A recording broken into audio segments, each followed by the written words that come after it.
Welcome to the Waves Business Coaching Podcast, where we help business owners and leaders build and retain their dream team. On this episode, I have a great conversation with Danielle McGeough, Dr. Danielle McGeough. She's at the University of Northern Iowa and owns a business as well and has a great podcast called Plan, Goal, Plan. On this episode, we talk about morning rituals and how if you're an overachiever or someone who deals with anxiety with how much they have to do, what are some stuff you can put into place in order to make your day better, to relieve anxiety. We talked through specifically her RISE ritual method, which I love and I think everyone will find value from. As a reminder, my book, Master Your First Job, is available now. It's just $9.99 for the paperback. It's just 99 cents for the ebook. I think that's a steal, pretty much giving this thing away. This book is perfect for, if you lead a team of young people, it is the perfect book for them if you're working at your first or second job. And if you're a business leader, it's a great resource for you as well to find out how to motivate and invest in young talent. You can buy the book and learn more at masteryourfirstjob.com. Let's dive into my conversation with Dr. Danielle McGeough. Danielle, thank you so much for being on the Waves Business Coaching Podcast. I'd love for you to share your story and tell us a little bit about you. Well, Jacob, thank you so much for having me. I'm excited to be here. You want me to just jump into my story? Please. I know a little bit about you, but I'd love for our audience to get to know you a little bit better and learn about you. Well, I like to tell stories, so this is great. So my story really starts at about 4 o'clock in the morning. This was about 10 years ago. I was not up at 4 in the morning because I was a go-getter. I was up at 4 in the morning because I was dealing with chronic anxiety. And this particular morning, I was sitting on my couch and I had my planner out. I had my favorite pen and I was just surrounded by stickers upon stickers upon stickers. And I remember thinking, oh my goodness, this is so dumb. Like, what am I doing at 4 in the morning putting stickers in my planner? And if you'd rewind like 2 weeks before that, I'm a professor at the University of Northern Iowa. And I had a student give a speech about how she was using decorative planning to help manage her anxiety. And I was like, awesome, I'm going to do this. I have anxiety. I love planning. Let's go. And so here I was in the middle of the night. And the reason that I felt like this was so silly was because, I was just like, how silly is it to be an adult putting stickers on things? But also, like, how silly is it that like I'm so busy that I need to be up at 4 in the morning in order to get everything done. And this seemed like a really silly moment, but it ended up being really profound. I don't know if any of you all have ever had a moment where you're like, this is dumb. And then it turns out to like really bite you. And it's like, oh, actually this like changed my life. And so from there, I got really interested so I already study identity development and I got really interested in habits as identity formation, thinking about rituals and identity formation, all of this stuff and time management and how those things were intertwined in our relationship with time. And so I took a deep dive. I researched, I practiced, I played, and I ended up doing workshops in my community and eventually starting a business and a podcast called Plan, Goal, Plan. And so now I'm in it. We're doing it. I love it. I'm curious, what is there a certain brand of planner that you're using that you Ooh. love? Okay, so I have used them like all, and I would geek out with you. I would be like, all right, if you want a daily planner, this is what I recommend.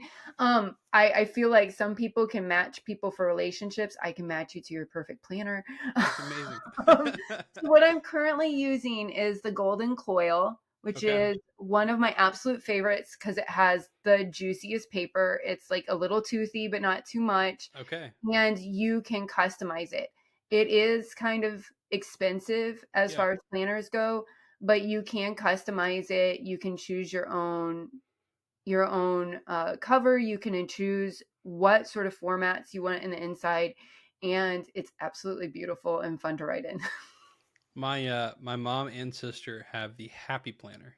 Oh, And yeah. when you said stickers, I was like, they are all into like all the accessories, and they're bought in. I am not a pen and paper person. For certain things, I like journaling, pen and paper, but planning wise, I'm all digital. I've got my system.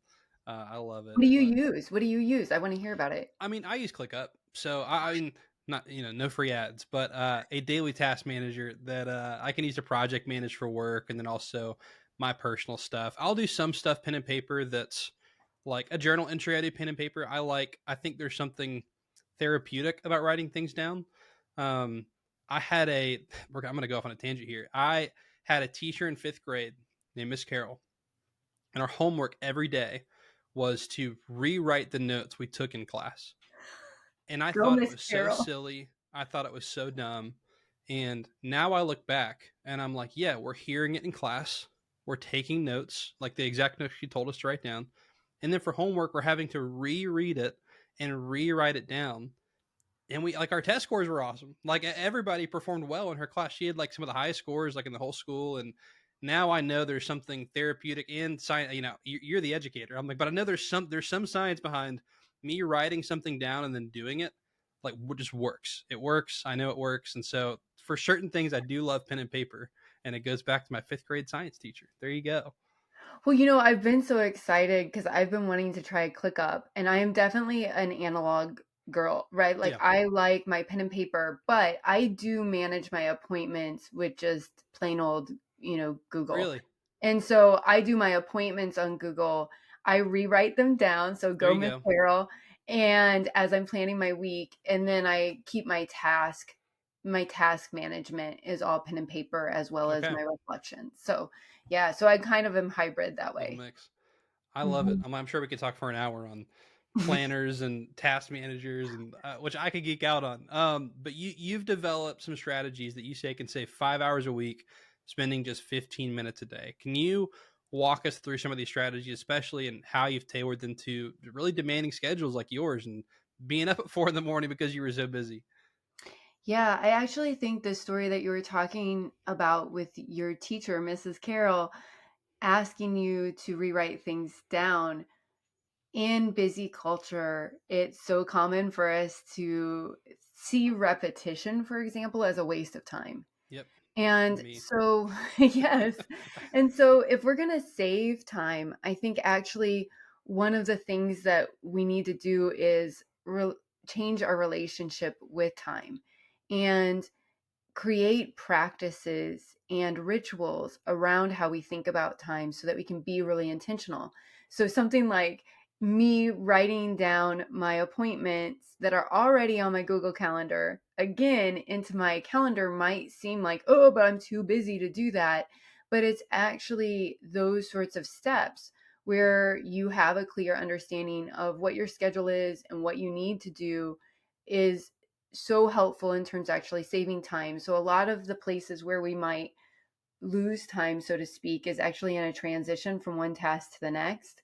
But if you can look, I have my planner sitting right in front of me right now. If I can just glance over and go, okay, well, I'm done with Jacob. The next thing that I need to do is send out an email to the theater, right? Then I don't have to spend time wondering, okay, well, what am I supposed to do?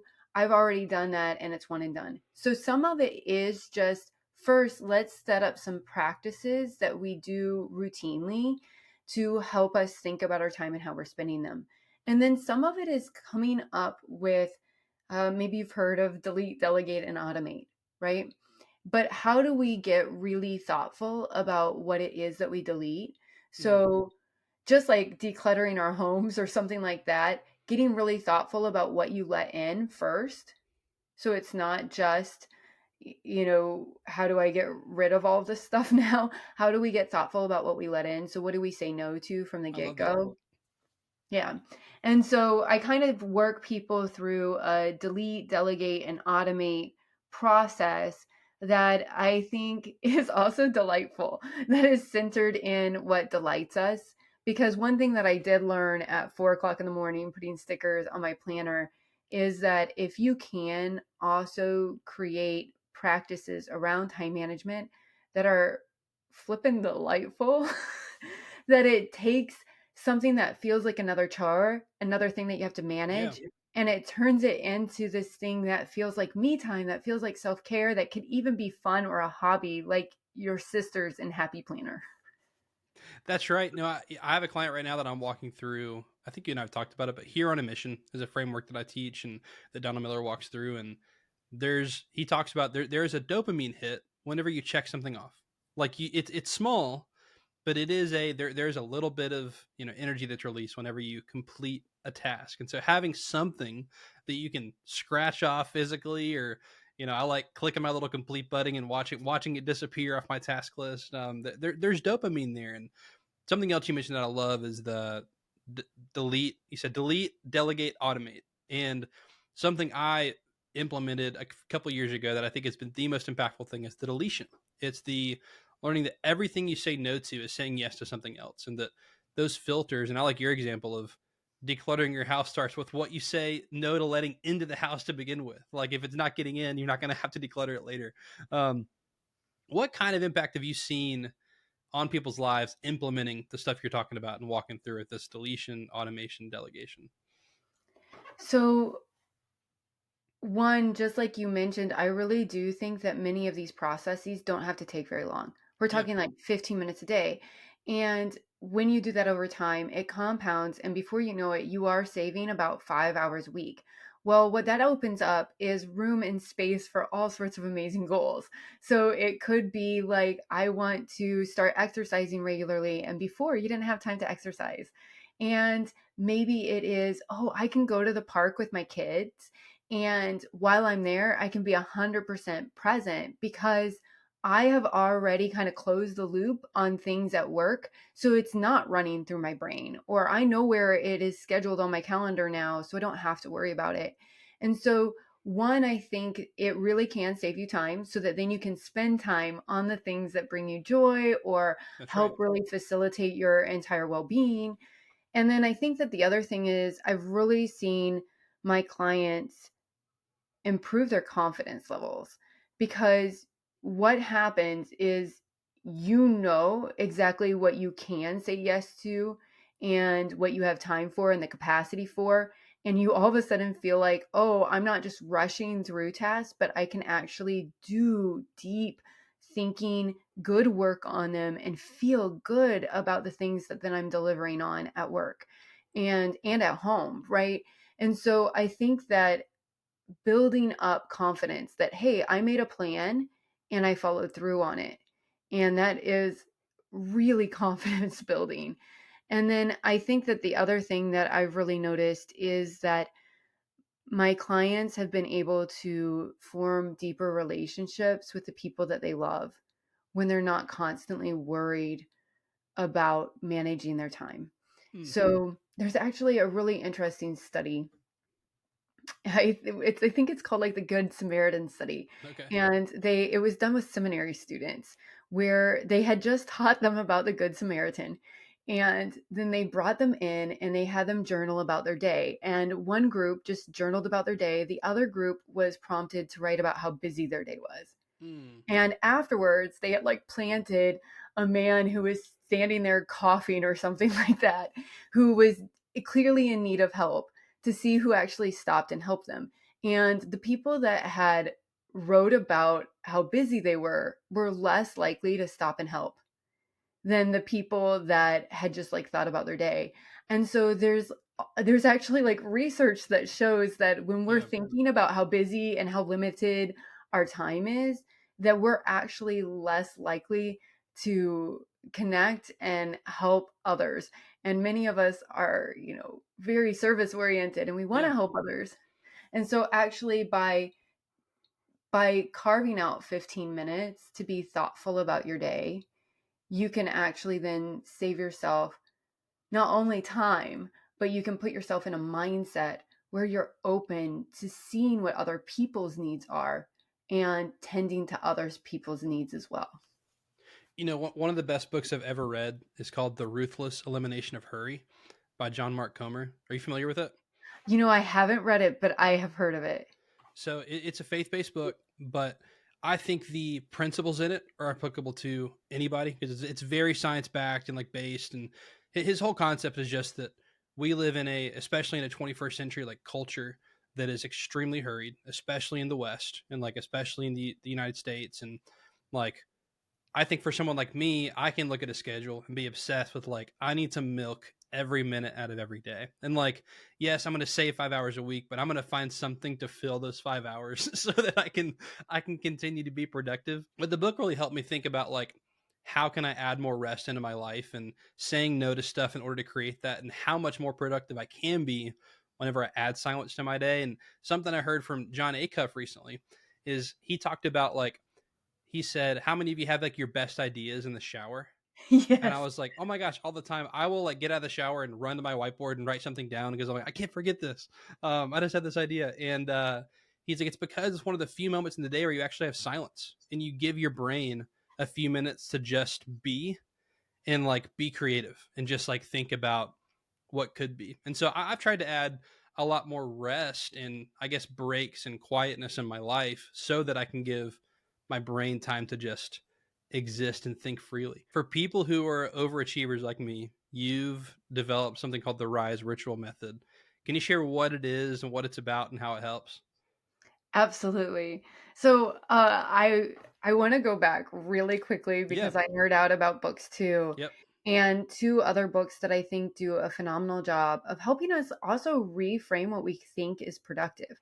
Because part of it is, how do you recognize that those moments of stillness are productive? They're generative. I Absolutely. actually like Right. the word generative That's a great word. over productive sometimes because they generate things.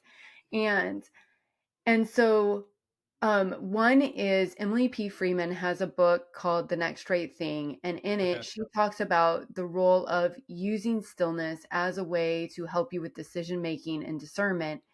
And um, the second book that I would recommend, I actually just lost. Let me see if I can find it.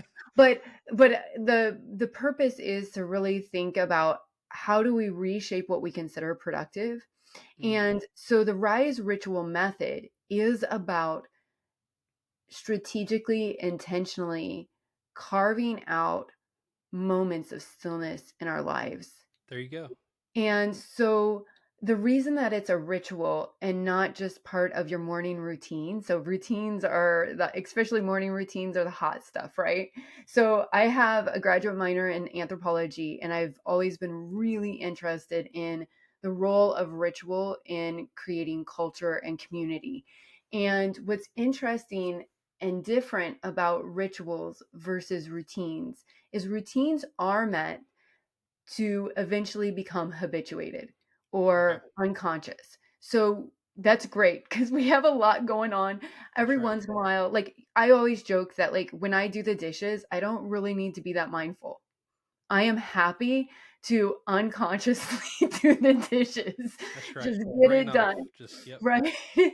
But there are some things in my life that I want to invite presence into. Hmm. And what rituals are created to do that routines are not is to put together actions in a way that invites presence as opposed to over time becoming unconscious or habitual.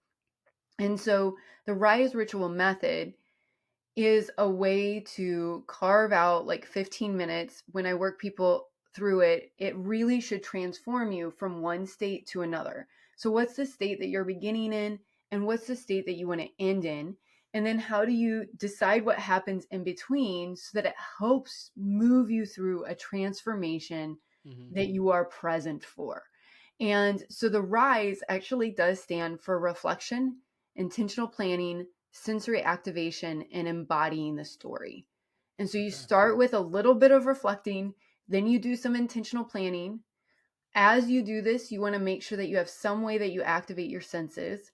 And then at the end, you want to embody the new story of the transformation that you've moved yourself into. So that's the Rise Ritual Method. So, okay, I want to kind of walk through each of these because I'm thinking about my morning routine and I'm like, do I kind of do this? Okay, the R, reflection. So, something I do, it's honestly not first. And so maybe I need to move this to the beginning. Is something I do every day is I pre-think about what am I grateful for today. And so I'm like, I pre-think about like, hey, what's one thing I can look forward to? And I really believe that helps with the mindset of like, I do have something to look forward to today. And it helps with just a positive mindset. Would that be a reflection thing to start the Absolutely. day? Okay. Do I need Absolutely. do I need to do this first? I typically do this after a few of the other things. I don't think that the order matters Okay. completely. I do think that you want to make sure, though, that you order things so that it is moving you from whatever state that you were in Mm, to the state that you desire. So if you wake up grumpy pants McGee and you want to be energetic Emily, I don't know, right? Then I think that you need to make sure that as you go, you're moving yourself out of grumpiness and into a state of energetic Emily, right? And so what order you do that in isn't as important as making sure that you are progressively moving yourself from one state to another, if that makes sense. I love it. I was implement. What was I? I'm sorry. I is intentional planning. Intentional planning. I was like, it's something with planning. Intentional planning. So I do my daily planner. I make sure my task managers. I'm obsessed with it. I don't have a paper planner, but I do like it being done. So I do make sure every day that I have everything I need to do for the day on there, and that Mhm. it's organized. I organize it in a way of like how much brain power is it going to take, what's actually important today. I feel like I do that well. Sensory. So I'm curious with senses. I love coffee. I love coffee. It is something that I look forward to every day. I don't think I'm addicted to caffeine. Like I'm not making a 32-ounce cup of coffee. I'm snobby about my coffee. I'm like a specialty coffee snob, and I make my pour over each day. But I love the silence or a little bit of just instrumental music, and just to me, there's something special that awakens in me whenever I get to like pour the water over the beans and watch it bubble up and the smell. Like, is this all sensory stuff that would help? Absolutely. So, again, I would recommend that you choose sensory activities that one you delight in, which it Mm-hmm. sounds like you do with your coffee, but also are helping you move to the state that you want. Okay. So, for example, you can also think through, so you have taste, but also probably smell happening with Oh yeah. coffee. There's also tactile senses. So one of my things is like I want my mornings to feel cozy and like me Mm, time. And so I have a big fluffy blanket that I pull over the top there of you go. me, and that's my sensory activation. The idea is that by evoking our senses, that we are also inviting in presence. That Mm. there's something about really activating those senses that makes it one a whole body experience, but also it invites us to pay attention to what's happening in our bodies. And so the sensory activation, you should choose something that connects with the transformation that you're wanting to create, but also to recognize that you want to pay attention to the senses that you're evoking. I love that, and this is why too. I've always enjoyed making my coffee alone. Like I'm like it's a me thing. And if the morning's busy, I have a wife and a 2-year-old, so our mornings change. If I have to take care of the family first, then I'll wait till they're gone or I have my alone time to make the coffee. Like if I'm busy making breakfast for everybody, I'm like, you know what? I'm gonna wait on the coffee because I do like it being alone, and like it's a me thing. And I have friends who like to hand grind their beans, which I Hmm. don't understand, but I'm like, hey, there is something to feeling like the beans grind. And I'm like, that's a sensory thing. And I like hearing my automatic grinder that I don't have to hand grind every morning. Um, okay, the sensory stuff. That's amazing. And one more time, what's the E in rise?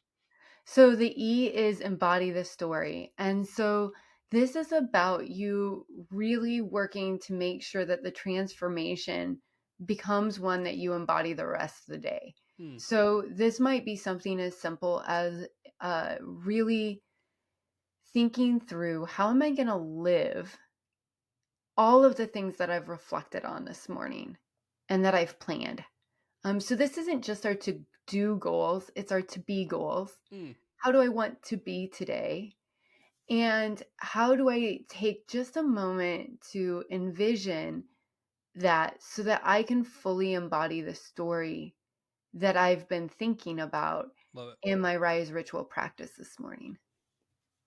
I love that. I'm thinking about my daily routine, and I'm like, I think my question of like, what am I grateful for today? And then getting to do that embodies my story. Something I do is I've written out, again, overachiever. So I've written out 5-10 year goals that I'm like, okay, I can actually, locus of control. I can be doing something today to live this out where I want to be 5-10 years from now, which I love. And it makes it something that, again, I can have control over and actually make sure it happens. I put a quote from John F. Kennedy in my book. It's things do not just happen, things are made to happen. And I love that. I try to embody that because I'm like, things are not handed out. People who it's assumed like, yes, good luck happens, but I'm like, I promise you, people have done something to set themselves up to be in the right place at the right time for the good thing to happen. So I love that. The embody the story. So what simple steps can our listeners take to start incorporating the RISE method into their routine? Because I think it's a lot to add at once, but maybe what's one or two simple steps they can take to start to activate the senses and embody the story and just make their routine better and be the person they want to be. Absolutely. So one, you don't have to take a lot of time on this. I would recommend starting with 15 minutes and really just spending about 5 to 7 minutes reflecting, and then spending another 5 to 7 minutes on your planning. But you could also do this condensed. Let's start out with 5 minutes, right? What does this look like in a really small amount of time? And I would recommend by really naming what is the transformation that you want to create. And then what's going to be your action or first step to ignite your ritual that says, my ritual has begun. And this might be your sensory activation, right? It might be, I go downstairs and I make my coffee and I smell it. And then like after I take my first sip, then I'm doing my reflecting, right? It might be the moment that I pull my cozy blanket over my lap is, hey, my ritual is beginning now. So what's that thing that starts it? And then have a really clear close. How are you going to close out your ritual? How are you going to say, I have completed this. It is done. I am moving on to the next step of my day. This could be something as simple as closing up your planner and putting it in your work bag. It could be something as, I'm going to fold up my blanket that I put on me and I'm going to store it in a proper place for the rest of the day. So it's just some sort of thing that says, we're done now. We've completed it. Ta-da! And you can move on. So I would really just recommend, knowing what the transformation is that you want and having a clear way to start and finish it, and then just jump in and try it for a little bit. I love it. I need to add a clear close to my ritual. I think now that you say that, I'm like, I close my journal, but I want to have a good, like, okay, the ritual's over. Time for the day. I think that's really good that even I can add at the end of this episode. Where can our audience find out more about you and your business, Danielle? Yeah, so you can find more about me. Really, I recommend the Plan Goal Plan podcast. You can also visit my website, which is plangoalplan.com. And there's all sorts of goodies there. I love it. Well, I'll have both of those linked below in the episode description, so be sure to check out Plan Goal Plan, both her website and her podcast. Danielle, thank you so much for being on. Thank you so much for having me, Jacob. This was a blast. Thank you. Take care.